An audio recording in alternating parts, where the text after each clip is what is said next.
Hello everyone, आप सबका स्वागत है। आरआरबी एनटीपीसी 2019 का सीबीटी 1 का मैथ्स का सॉल्यूशन कर रहे हैं, जिसमें 28 दिसंबर 2020 से 8 अप्रैल 2021 तक जितने भी शिफ्ट में एग्ज़ाम हुए सभी शिफ्ट के सॉल्यूशन कंप्लीट हो चुके हैं। इन सब के वीडियोस प्लेलिस्ट में मिल जाएंगे। आज के क्लास में 23 जुलाई 2021 का दूसरा शिफ्ट का सॉल्यूशन करेंगे। इसका पहला शिफ्ट का वीडियो भी प्लेलिस्ट में मिल जाएगा और इन सब के सॉल्यूशन पहले ही कंप्लीट हो चुके हैं। इनके वीडियोज देखने के लिए प्लेलिस्ट विजिट कर सकते हैं, लिंक नीचे डिस्क्रिप्शन में दिया गया है। तो शुरू करते हैं। उससे पहले चैनल पर नए हैं तो चैनल को सब्सक्राइब कर दीजिए। आगे बढ़ते हैं।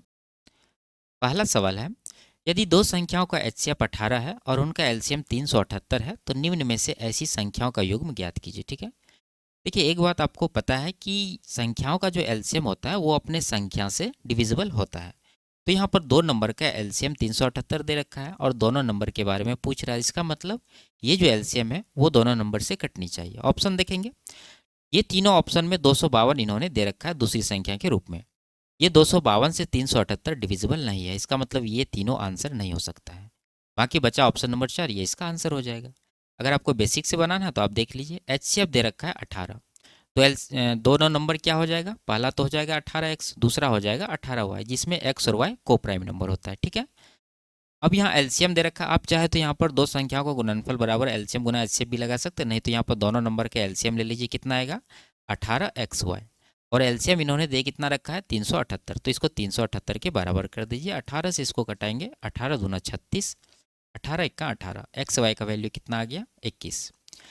अब 21 को आप को प्राइम के पेयर में तोड़ दीजिए, तो पहला पेयर बनेगा आपको 1 गुना 21, दूसरा बनेगा 3 गुना 7। इसके अलावा कोई पेयर संभव नहीं है। अब यहाँ देखिए, अगर हम लोग ये लें 1 और 21, तो पहला नंबर 18 बनेगा, दूसरा कितना बनेगा, 18 गुना 21, जो कि ऑप्शन में नहीं दे रखा है। तो ये जो दूसरा पेयर है 3 गुना 7, ये संभव है। यहाँ पर 18 में अगर एक्स का वैल्यू 3 रखेंगे तो पहला नंबर मिलेगा आपको 54। अगर वाई का वैल्यू यानी कि 7 रखेंगे यहाँ पर, तो 18 गुना 7 126, तो 54 और 126 इस सवाल का आंसर होगा, ऑप्शन नंबर 4। आगे बढ़ते, यदि एक समकोण समद्विबाहु त्रिभुज की एक भुजा 2 मीटर है तो इनके कर्ण की माप ज्ञात कीजिए। ठीक है, आप समझ सकते हैं कि इसका 2√2 आंसर होगा। आप देखिए यहाँ एक हम लोग ट्राइंगल बना लेते हैं, समकोण समद्विबाहु ट्राइंगल। ठीक है, अगर ये समद्विबाहु है तो इसका दोनों ये आधार और लंब बराबर होगा, और ये होगा 45 डिग्री का और ये भी होगा 45 डिग्री का, और ये 90 डिग्री का। तो आपको पता है कि 45 के सामने 1 यूनिट और ये भी 1 यूनिट, तो 90 के सामने कितना होता है, √2। तो एक भुजा यहाँ पर 2 मीटर है, यानी 1 यूनिट का वैल्यू 2 मीटर है। निकालना है कर्ण, यानी कि √2 यूनिट का वैल्यू कितना होगा, √2 गुना 2 कर देंगे, यानी 2√2 इसका आंसर हो जाएगा, ऑप्शन नंबर 2। आगे बढ़ते, यदि ये दिया है तो इसका मान पूछ रहा है। ठीक है, देखिए कॉस और सेक ये दोनों एक दूसरे का क्या होता है, रेसिप्रोकल होता है। अगर यहाँ पर आप देखिएगा तो सेक को आप क्या लिख सकते हैं, 1/cos, तो यहाँ पर लिखते हैं ये दो को इस तरफ भेज दीजिए राइट साइड, तो इस तरफ बनेगा आपको cos theta plus 1/cos theta बराबर 5/2 हो जाएगा। और यहाँ पर सेक को आप कॉस में बदल दीजिए, जिस तरह से यहाँ पर बदले हैं, तो ये बन जाएगा क्या, 1/cos² थीटा प्लस का cos² थीटा। ये इसका वैल्यू निकालना है। तो आप देख रहे हैं कि ये कौन सा फॉर्म है, x प्लस 1/x का फॉर्म है, यानी कि x प्लस 1/x अगर k है तो x² प्लस 1/x² बराबर क्या होता है, k² माइनस का 2। तो यहाँ पर आप ये k का वैल्यू हमारा ये है 5/2, इसका स्क्वायर करेंगे तो 25/4 होगा, माइनस का 2 कर देंगे, तो 4 दूना 8, 25 में 8 घटाएंगे 17/4 इस सवाल का जो है सही आंसर होगा, ऑप्शन नंबर 2। आगे बढ़ते, इसका मान निकालना है। ठीक है, देखिए यहाँ क्या है, sin² 5 डिग्री, अगर इसको कॉस में बदलना चाहें तो क्या बनेगा, ये बनेगा cos² 85 डिग्री। ठीक है, 90 डिग्री में ये 5 डिग्री माइनस कर दीजिए, और इसके बाद sin² को cos² में बदल दीजिए, और लास्ट में देखिए sin² 85 है, तो एंगल यहाँ पर बराबर है 85 85, तो sin² प्लस cos² कितना होता है, 1 होता है, तो इन दोनों का वैल्यू 1 हो गया। उसी तरह से यहाँ भी sin² 10 डिग्री को लिख सकते हैं हम लोग, cos² 80 डिग्री, और यहाँ पर sin² 80 है, तो दोनों का योग कितना हो जाएगा, 1 हो जाएगा, तो कुल मिला के 1 + 1 2 इस सवाल का आंसर बनेगा। ठीक है, आप दूसरे तरीका से भी कर सकते हैं। मान लीजिए कि अगर a प्लस बी बराबर 90 डिग्री हो तो sin² a plus sin² b बराबर 1 होता है। उसी तरह से कॉस में भी cos² a plus cos² b बराबर भी 1 होता है। आप यहाँ पर देख सकते हैं एंगल का योग 5 + 85 90 हो रहा है, और दोनों जगह sin² लगा है, तो यहाँ से आप 1 दे सकते हैं। उसी तरह से यहाँ भी 10 + 80 90 हो रहा है, तो इसका वैल्यू भी 1 हो जाएगा। ठीक है, आगे बढ़ते, इनमें से किन दो भिन्नों को इन दोनों के बीच रखा जा सकता है? तो इसको बनाने के लिए आपको पॉइंट में बदलना होगा। 7 से 5 को डिवाइड करेंगे तो पॉइंट, 7 7 49, 7 1 7, 0.71 के करीब आ रहा है। इसको बदलेंगे तो 0.75 है ये। तो इन दोनों के बीच में देखेंगे, ये देखिए पहला 0.66 आएगा, तो ये आंसर नहीं हो सकता है। ये 1/2 0.5 होता है, जो कि इन दोनों के बीच में नहीं है, तो ये भी आंसर नहीं होगा। 7/9 ये कितना है?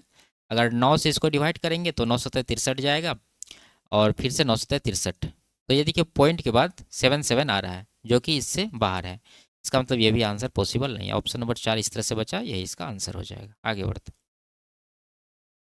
इनमें से सबसे बड़ी संख्या ज्ञात कीजिए। ठीक है, देखिए यहाँ 3/2 है माइनस में और ये प्लस में, तो माइनस वाला को हटा दीजिए। ठीक है, अब प्लस वाला 3 है हमारे पास, तीनों फ्रैक्शन को कंपैरिजन करना है, इसमें सबसे बड़ी कौन है? तो पॉइंट में बदल सकते हैं, नहीं तो क्रॉस मल्टीप्लीकेशन कर लीजिए। 4 तिया 12 हो रहा है, 11 दूना 22 हो रहा है। तो यहाँ पर बड़ी नंबर 22 है, इसका मतलब ये बड़ी है, ये छोटी है, तो इसको हटा दीजिए। फिर उसी तरह से 11 दूना 22, 22 तो है ही लिखा हुआ, 4 पंजे 20 हो रहा है।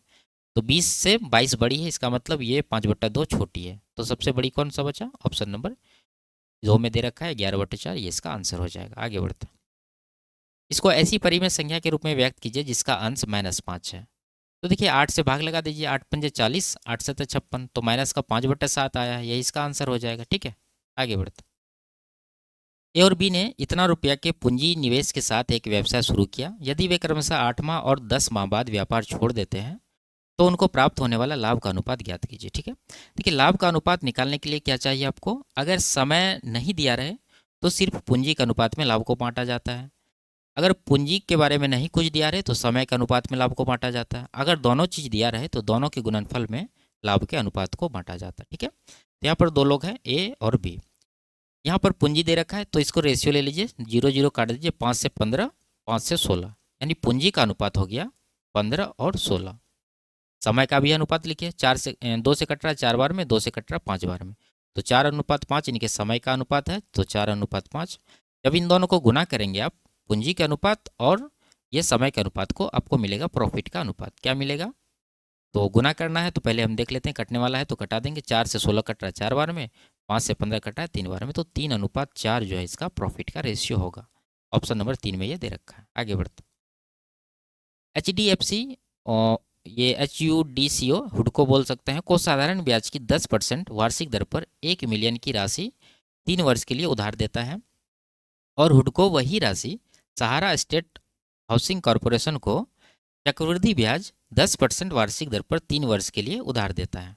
इस समयभार में हुडको को होने वाला लाभ ज्ञात कीजिए। ठीक है, आप रेशियो से निकाल सकते हैं, नहीं तो इफेक्टिव परसेंट से निकाल लीजिए। देखिए 10% का रेट है और साधारण ब्याज पर इन्होंने लिया है, तो कितना ब्याज इसको मिलेगा? 10% की दर से 3 वर्ष में 10 या 30%। ठीक है, ये HDFC लेगा किससे? हुडको से। ठीक है, और हुडको वही राशि जो है सहारा को दिया है, तो सहारा से वो कितना ब्याज लेगा हुडको? देखिए यहाँ पर 10% का रेट है, लेकिन ये जो है चक्रवृद्धि है। ठीक है, चक्रवृद्धि ब्याज है, तो 10% का 3 वर्ष का इफेक्टिव परसेंट कितना होता है? 33.1%। ठीक है, आपको पता होना चाहिए। ठीक है, ये सब शॉर्टकट है, आपको याद होना चाहिए, तो आराम से आंसर निकालेंगे। तो दोनों का डिफरेंस देखिए कितना का है, 30 और 33.1 का, तो आपको मिलेगा 3.1% का डिफरेंस। यही डिफरेंस किसको फायदा हुआ होगा? ये हुडको को, क्योंकि यही बीच में है। HDFC से हुडको लिया और हुडको ने सहारा को दिया, तो बीच में हुडको को प्रॉफिट हो गया 3.1% का। तो रुपया में निकालना, टोटल राशि है 1 मिलियन। 1 मिलियन मतलब कितना? 10 लाख। ठीक है, 10 पर आप 5 जीरो लगा दीजिए, गुना इसका 3.1% निकालना है, तो परसेंट के लिए 2 जीरो हटा दीजिए, ये पॉइंट के लिए 1 जीरो हटा दीजिए। 1000 गुना 31 करेंगे तो 31,000 जो है इसको फायदा हुआ। ठीक है, हुडको को। तो ऑप्शन नंबर 1 में ये दे रखा है, ये इसका आंसर हो जाएगा। आगे बढ़ते हैं, एक व्यक्ति अपने घर से चलना शुरू करता है और 15 किलोमीटर प्रति घंटा के चाल से एक निश्चित दूरी तय करता है, और 10 किलोमीटर प्रति घंटा की चाल से आरंभ बिंदु पर वापस लौटता है। पूरी यात्रा के दौरान उसकी औसत चाल ज्ञात कीजिए। ठीक है, देखिए यहाँ पर दूरी बराबर है, तो एवरेज स्पीड का फॉर्मूला लगा दीजिए। क्या होता है?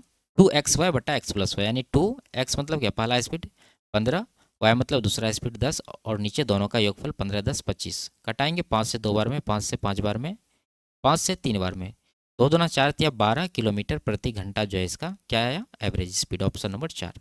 आगे बढ़ते, जब 43 को x से विभाजित किया जाता है तो x-5 शेष बचता है। यदि x एक प्राकृत संख्या है तो x के कितने मान होंगे? ठीक है, देखिए समझिए इसको, कोई नंबर है 43, इसको हम लोग x से डिवाइड करेंगे तो कुछ भागफल आएगा, मान लेते हैं y भागफल आएगा, लेकिन शेष कितना आएगा यहाँ पर दे रखा है इन्होंने x माइनस 5 के रूप में इसका शेषफल आता है। ठीक है, x देखिए दोनों में है। अब समझने वाली बात यह है यहाँ पर कि ये 43 क्या है, ये भाज्य है।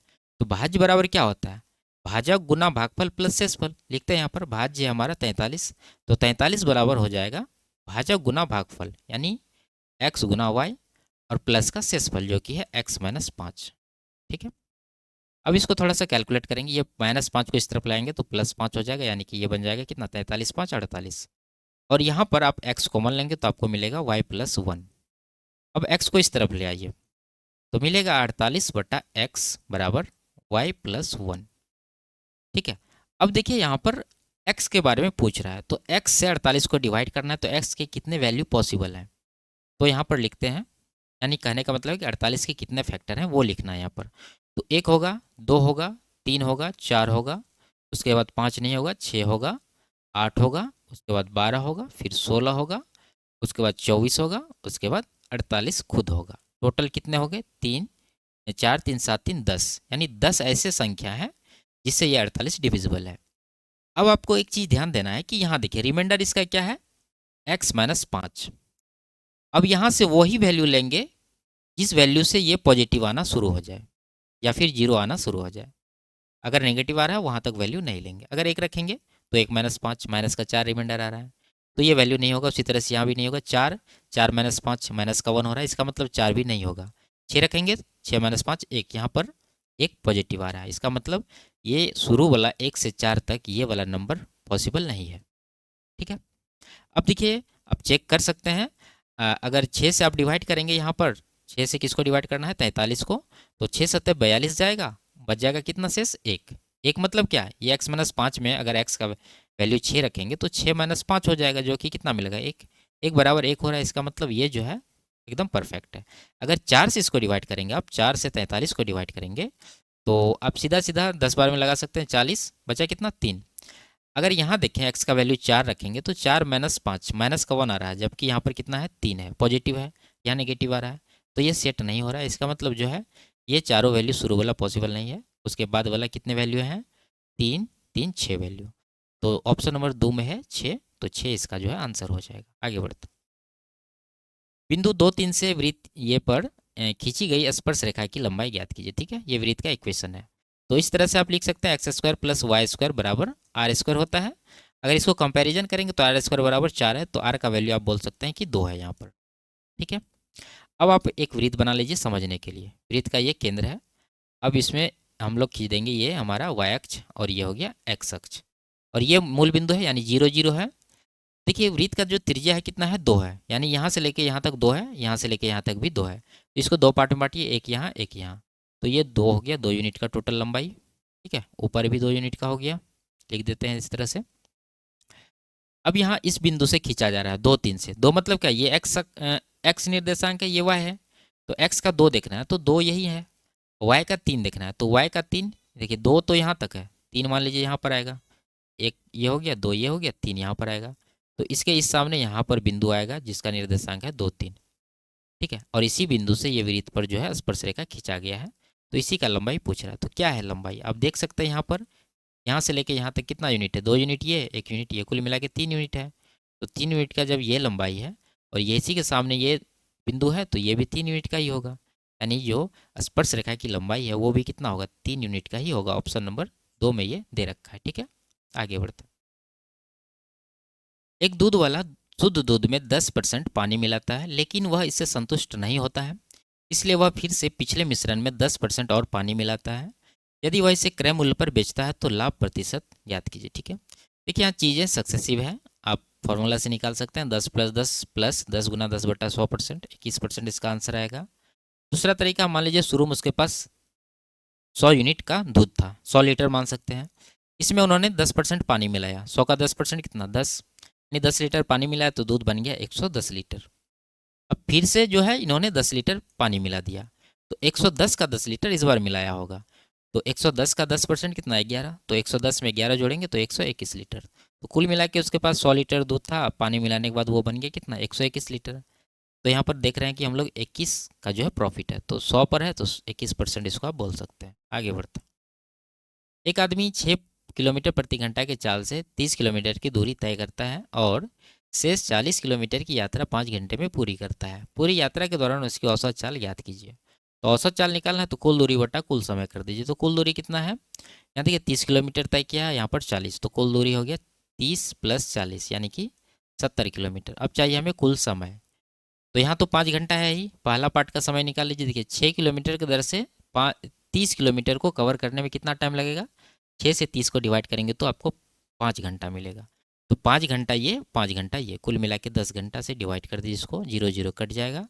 तो इसका जो एवरेज स्पीड है 7 किलोमीटर प्रति घंटा है। ऑप्शन नंबर 1 में आंसर है। आगे बढ़ते, किसी मिश्रण में रेत और सीमेंट का अनुपात आरंभ में 9:2 था। ठीक है, लिखते हैं सैंड और सीमेंट, इसका रेशियो क्या था, 9:2।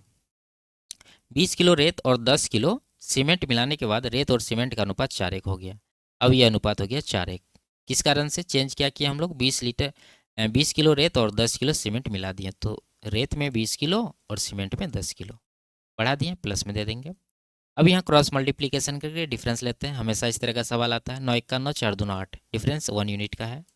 यहाँ पर 20 1 20, 10 चौके 40, डिफरेंस 40 और 20 का 20 यूनिट है, तो 20 को बराबर कर देंगे।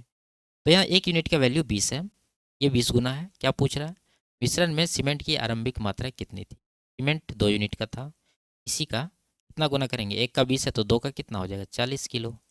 तो 40 किलो इस सवाल का आंसर होगा। आगे बढ़ते, यदि tan थीटा p बट्टा क्यू है तो इसका मान ज्ञात कीजिए। ठीक है, देखिए tan थीटा का वैल्यू दे रखा है, तो हम लोग यहाँ पर tan थीटा बनाने का प्रयास करेंगे। उसके लिए आपको cos थीटा से ऊपर नीचे डिवाइड करना होगा। ठीक है, तो यहाँ पर अगर cos से डिवाइड करिएगा, ठीक है, cos थीटा से यहाँ भी होगा, यानी कहने का मतलब कि ऊपर पूरा में cos थीटा से हम लोग डिवाइड करें तो ये साइन बट्टा cos बन जाएगा, और p है तो p गुना साइन बट्टा cos जो कि होता है tan थीटा, और tan थीटा का वैल्यू यहाँ दे रखा है p बट्टा क्यू, तो हम लोग इसके जगह पर p बट्टा क्यू लिख देंगे।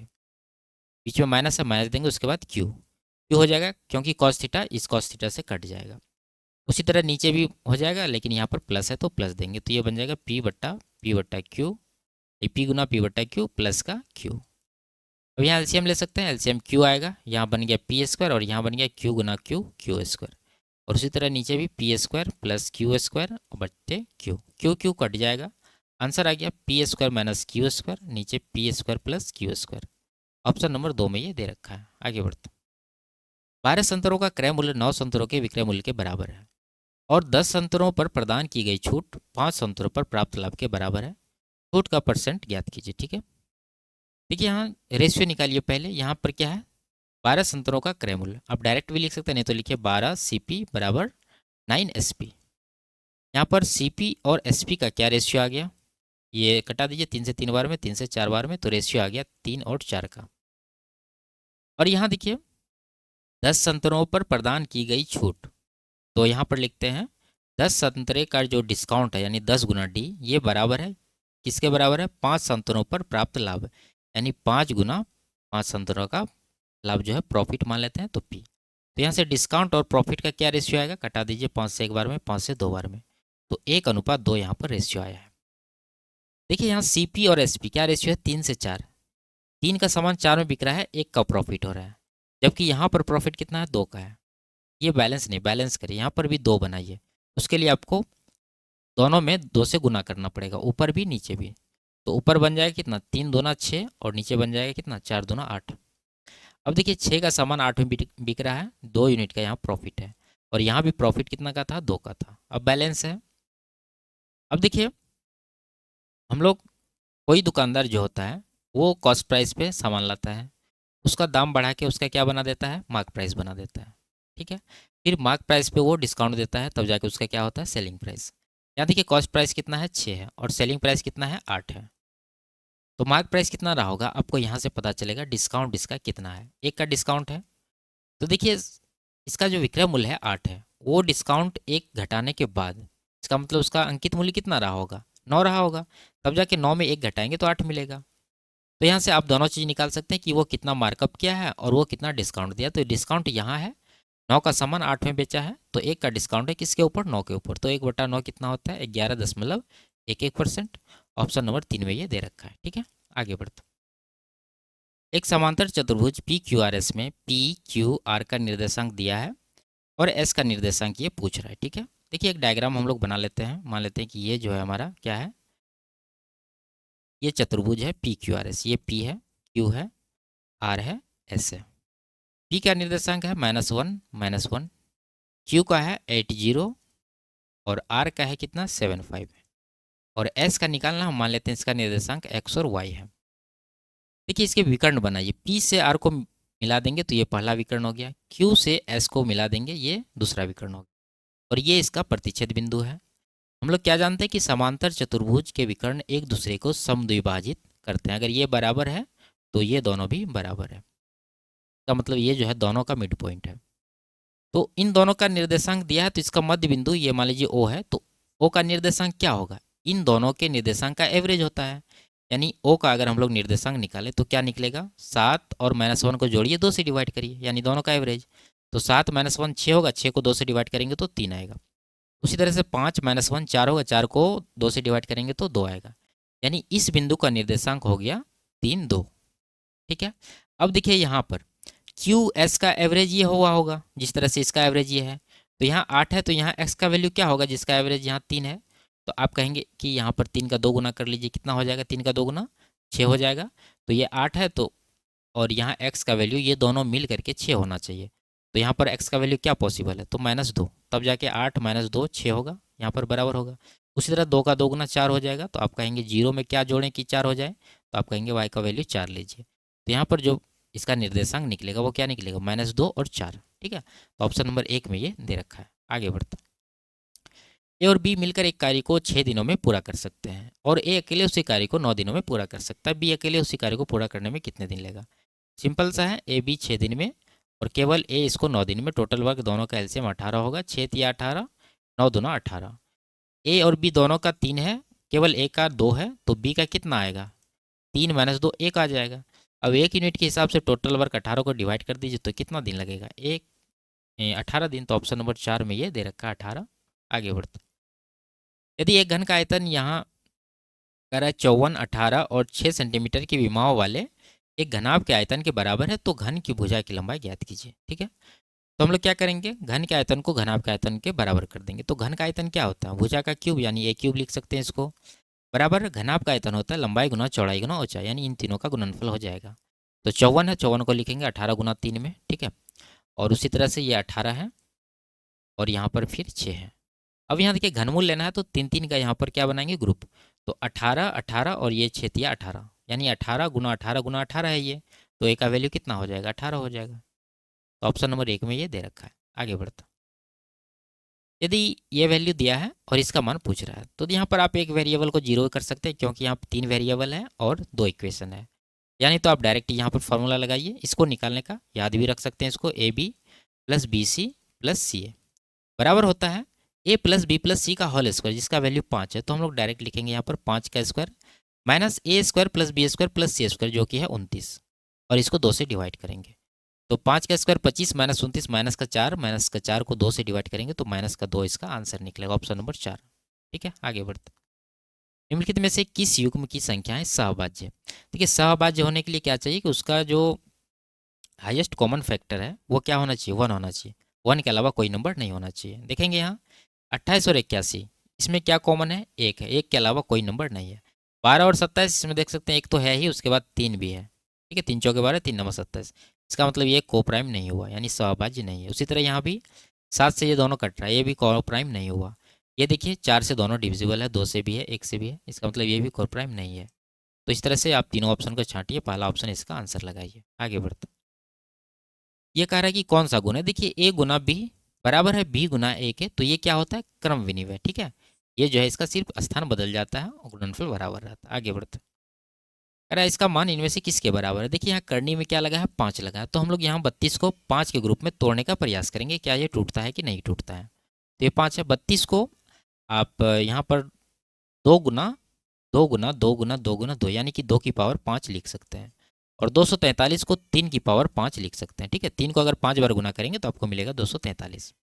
तो देखिए यहाँ करनी में भी 5 है और यहाँ पर 5 5 का ग्रुप बना है, इसका मतलब इसका जो रूट के बाहर आएगा वो क्या आएगा, एक बार 2 आएगा, एक बार 3 आएगा, 2/3, यही इसका आंसर हो जाएगा। ठीक है, आगे बढ़ते। 3 अंकों की छोटी से छोटी अभाज्य संख्या ज्ञात कीजिए। आपको याद होना चाहिए 101 होता है, सबसे बड़ी अभाज्य संख्या 3 अंकों की 997 होता है। ठीक है, आगे बढ़ते। इसका जो है मान निकालना। देखिए यहाँ सबसे पहले छोटी कोष्टक के अंदर क्या मटेरियल है, इसको सॉल्व करेंगे। 6 से 36 को डिवाइड करिए, 6 आएगा। अब यहाँ गुना है तो 6 अट्ठे 48 हो जाएगा। यहाँ माइनस से 1 में 48 घटाएंगे, माइनस का 47 बचेगा। अब यहाँ माइनस है तो कुल मिला के इन दोनों का क्या हो जाएगा, माइनस माइनस प्लस जोड़ देना है, तो 80 और प्लस 12 यानी कि 92 हो जाएगा।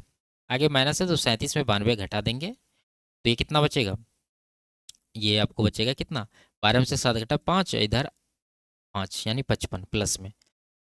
ठीक है, ये माइनस में 55 क्योंकि हम लोग 37 में 92 को घटाए हैं।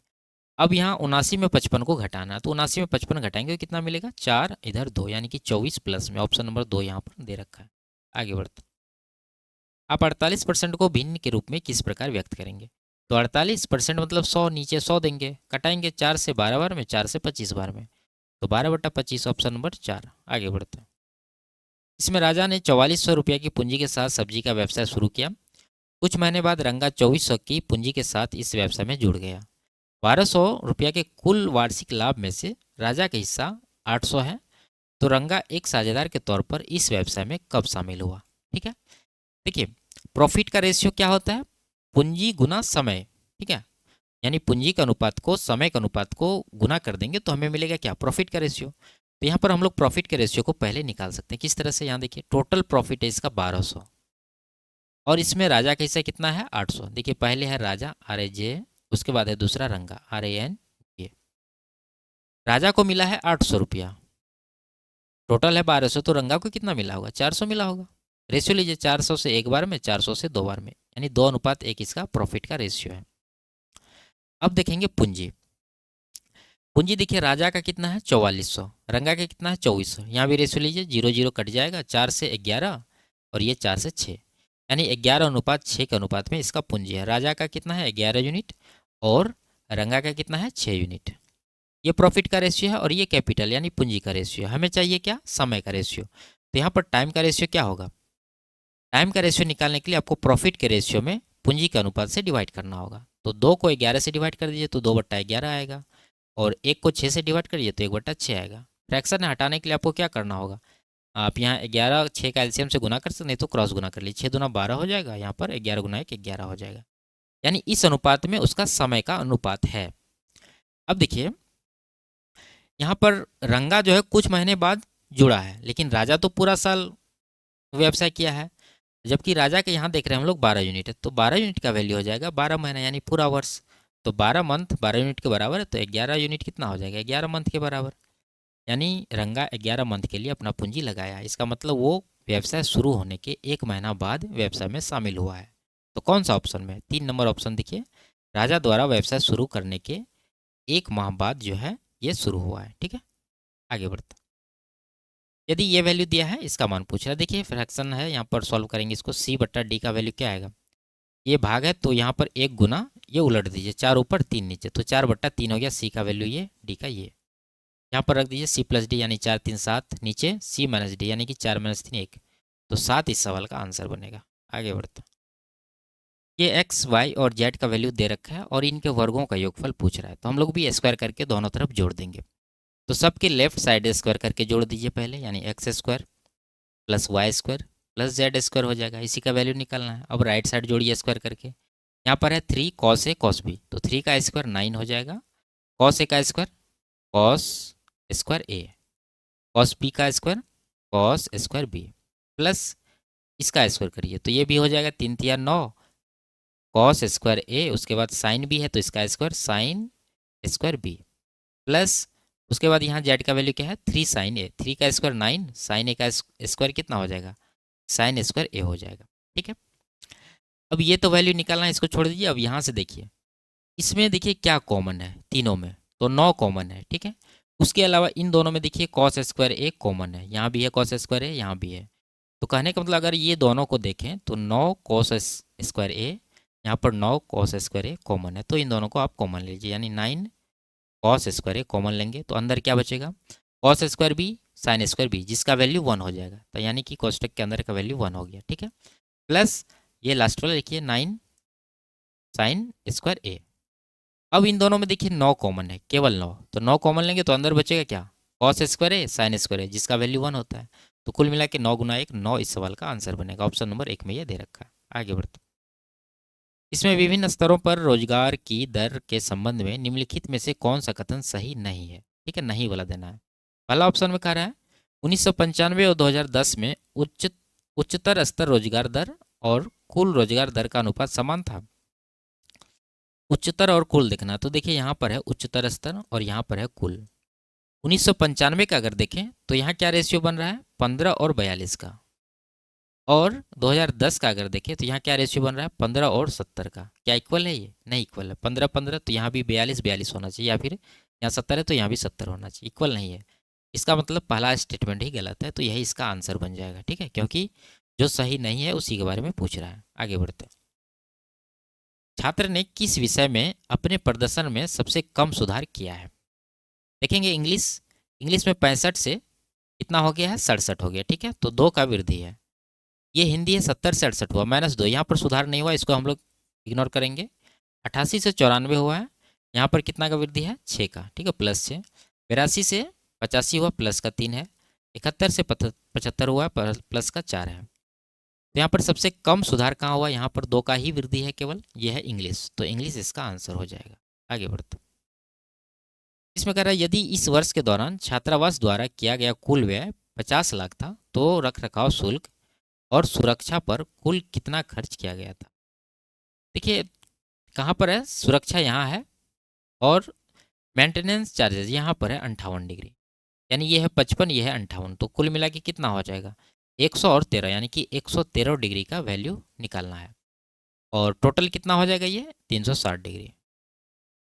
और रुपया कितना दे रखा है 50 लाख, तो 50 लाख को इसे गुना कर दी, तो कटाएंगे 0 0 तो कटेगा ही। ऑप्शन काफ़ी दूर दूर है, कटा लेंगे 5 से 36 को, 7 बार में 35 ही कटा देंगे, 7 से इसको 7 1 7, और उधर हो गया कितना 43, 7 6 के 42 जाएगा, तो 16 लाख के अप्रॉक्स जो है इसका आंसर बनेगा। ऑप्शन नंबर 2 में ये दे रखा है। आगे बढ़ते, इसमें वर्ष 2017 से 18 तक निम्नलिखित में से किस प्रकार के आयातित उपकरणों की संख्या में अधिकतम प्रतिशत परिवर्तन, वृद्धि या कमी दर्ज किया गया है, यानी कहाँ पर अधिकतम है वो देखना है। 4 ऑप्शन है PSTR, क्यू नहीं है, क्यू को हम लोग हटा देंगे यहाँ से। टी को अगर देखें तो 20 से 26 हुआ, यानी 6 का वृद्धि है 20 के ऊपर, कितना हो जाएगी ये 1/20 5%, तो यहाँ पर 6 को 5 से गुना करेंगे तो ये आएगा 30%। एस का देखें तो 36 से 34 हुआ, तो यहाँ पर कमी हुआ कितना का, 2 का कमी है 36 के ऊपर, तो 1/18 हो गया, ये लगभग 5 दशमलव कुछ आएगा, तो 5 के मान सकते हैं। और इसका देखिए 28 से 30 हुआ है, तो 2 का वृद्धि है 28 के ऊपर, कटाएंगे 1/14, 1/14 कितना होता है 7.28 के करीब। उसके बाद लास्ट वाला 30 से 25 हुआ, 5 का कमी हुआ है 30 के ऊपर, तो ये 1 और ये 6, यानी 1/6 कितना 16.66%। तो देखेंगे कि सबसे बड़ा नंबर कौन सा है, तो यहाँ 30 जो है मैक्सिमम है, यही इसका आंसर हो जाएगा, ठीक है। तो ये किसका था, टी का, तो टी ऑप्शन नंबर 3 में है। आगे बढ़ते, तो ये लास्ट सवाल था। वीडियो आपको कैसी लगी कमेंट में ज़रूर बताइए, अच्छी लगी तो वीडियो को लाइक शेयर और चैनल को सब्सक्राइब कर दीजिए। फिर मिलते हैं अगली क्लास में, तब तक के लिए बाय बाय, टेक केयर।